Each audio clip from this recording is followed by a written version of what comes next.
Hi hello welcome to our channel. ఈరోజు మన recipe వచ్చేసి సింపుల్ టేస్టీ ఈ సాంబార్ అండి.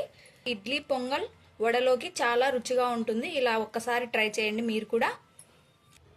మన ఛానల్ ఫస్ట్ టైం చూస్తుంటే సబ్స్క్రైబ్ చేయండి, అలాగే లైక్ షేర్ కామెంట్ తప్పకుండా చేస్తూ ఉండండి. ఎప్పుడు ఇడ్లీ చేసినా ఇలా సాంబార్ చేసుకోండి, చాలా రుచిగా ఉంటుంది.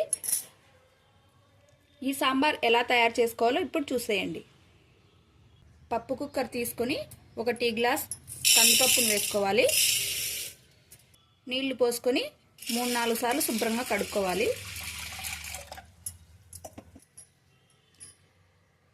ఒక 3 టమోటాలు బాగా పండినవి తీసుకొని ఇలా సన్నగా కట్ చేసుకొని వేసుకోవాలి.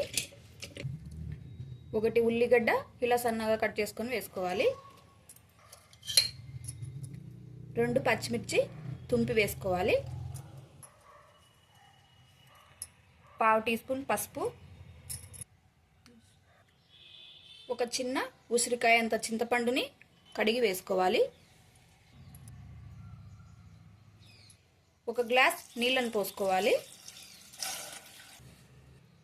ఇప్పుడు కుక్కర్ మూతను పెట్టుకోవాలి. స్టవ్ వెలిగించి స్టవ్ పైన కుక్కర్ని పెట్టుకొని 4 విజిల్లు వచ్చేంత వరకు పప్పును ఉడికించుకోవాలి.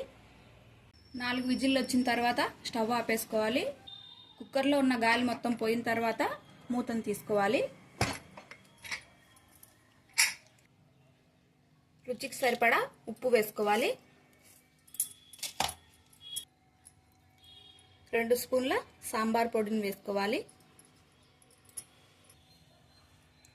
ఈ పప్పుని మెత్తగా మెదుపుకోవాలి. పప్పు ఇలా మెదిపిన తర్వాత మీ రుచికి సరిపడా నీళ్ళను పోసుకోవాలి. ఇప్పుడు స్టవ్ వెలిగించుకొని స్టవ్ పైన ప్యాన్ పెట్టి 4 స్పూన్ల ఆయిల్ వేసుకోవాలి. ఆవాలు, జీలకర్ర, మినపప్పు, శనగపప్పు వేసుకోవాలి. 1 ఎండుమిర్చి వేసుకోవాలి. సన్నగా కట్ చేసి పెట్టిన ఉల్లిగడ్డను వేసుకోవాలి. ఉల్లిగడ్డ కొద్దిగా మెత్తబడేంత వరకు వేయించుకోవాలి. కొద్దిగా కరివేపాకును వేసుకోవాలి. ఇప్పుడు ముందుగా తయారు చేసి పెట్టుకున్న సాంబార్ని ఈ పోపులో వేసుకోవాలి. ఈ సాంబార్ బాగా ఉడుకు పట్టేంత వరకు ఉడికించుకోవాలి. సాంబార్ ఇలా మరుగుతున్నప్పుడు స్టవ్ ఆపేసుకోవాలి. చూసారు కదండి, సింపుల్ టేస్టీ సాంబార్ ఎలా తయారు చేసుకోవాలో. మీరు కూడా ఎప్పుడు ఇడ్లీ చేసుకున్నా ఇలా సాంబార్ చేసుకోండి తప్పకుండా. అలాగే మన ఛానల్ ఫస్ట్ టైం చూస్తుంటే సబ్స్క్రైబ్ చేయండి, లైక్ షేర్ కామెంట్ తప్పకుండా చేస్తూ ఉండండి. Thank you for watching.